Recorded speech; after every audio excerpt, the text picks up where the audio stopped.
Assalamualaikum warahmatullahi wabarakatuh. Bismillahirrahmanirrahim. Alhamdulillahilladzi arsala rasulahu bil huda wa dinil haq liyudhhirahu 'alad dini kullih wa kafa billahi syahida. Asyhadu an la ilaha illallah wa asyhadu anna Muhammadan abduhu wa rasuluhu la nabiyya ba'dah. Allahumma sholli wa sallim wa barik ala sayyidina Muhammadin wa ala alihi wa sahbihi wa baraka wa salam. Amma ba'du. Saudara-saudara yang dirahmati Allah Subhanahu wa taala. Pada kesempatan kali ini saudara, saya akan menyampaikan yang terkait dengan ujian atau musibah. Saudara, ujian atau musibah itu adalah bagian daripada kehidupan manusia. Ketika manusia diuji oleh Allah Subhanahu wa taala, tentunya di situ sesungguhnya Allah akan mengangkat derajat manusia itu. Saudara yang dirahmati Allah, sampai-sampai Allah berfirman dalam Al-Quran, "Janganlah kau mengatakan iman kepadaku ketika aku belum mengujimu." Saudara yang dirahmati Allah Subhanahu wa taala, bagaimana konsep Al-Quran ketika kita mensikapi yang terkait dengan ujian atau musibah yang diberikan Allah Subhanahu wa taala?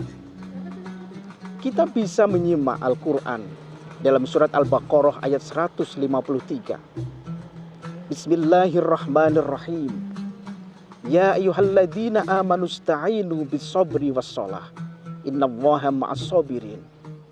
Wahai orang-orang yang beriman, ista'inu, jadikanlah penolongmu, yaitu adalah as-sabru as-shalah, sabar dan sholat.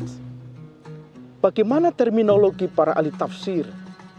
As-sabru di situ bukan arti letterek sabar, tapi bagaimana ada al-ikhtiyar. Ketika kita diuji oleh Allah, ketika kita ditimpa musibah oleh Allah, bagaimana ada dua hal yang harus kita lakukan, adalah as-sabru as-shalah. Bagaimana ikhtiar kita, bagaimana usaha kita untuk benar-benar berusaha seoptimal mungkin untuk menangani ujian atau musibah itu. Tapi dua hal lagi adalah as-shalah. Bagaimana sholat, bagaimana berdoa. Ada dua hal, yaitu adalah al-ikhtiyar, yaitu adalah ada doa. Ada ikhtiar dan doa yang harus kita lakukan. Agar apa? Dua hal itu benar-benar kita lakukan untuk menggapai kemuliaan di sisi Allah Subhanahu wa taala. Innallaha ma'as-sabirin. Sesungguhnya Allah beserta orang-orang yang sabar.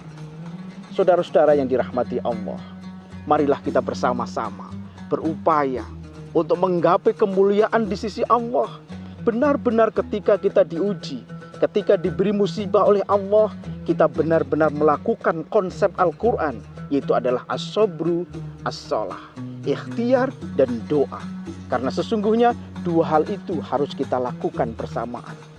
Nonsen ketika kita hanya melakukan ikhtiar saja, dan nonsen ketika kita juga melaksanakan hanya doa saja. Bagaimana dua hal itu kita benar-benar lakukan? Bagaimana dua hal itu benar-benar kita optimalkan?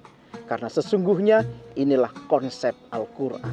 Inilah konsep yang diberikan Allah Subhanahu wa taala agar kita benar-benar akan mendapatkan derajat yang tertinggi di hadapan Allah Subhanahu wa taala. Saudara-saudara yang dirahmati Allah, mudah-mudahan satu hal ini bisa menjadikan sebuah inspirasi untuk kita semuanya.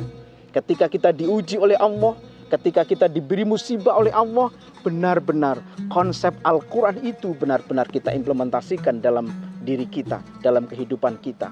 Sehingga apa yang diujiankan Allah, apa yang dimusibahkan oleh Allah kepada kita, benar-benar itu adalah akan bernilai ibadah dan bernilai pahala di hadapan Allah Subhanahu wa taala. Ini saja yang saya sampaikan saudara. Mudah-mudahan Allah Subhanahu wa taala melimpahkan rahmat kepada kita.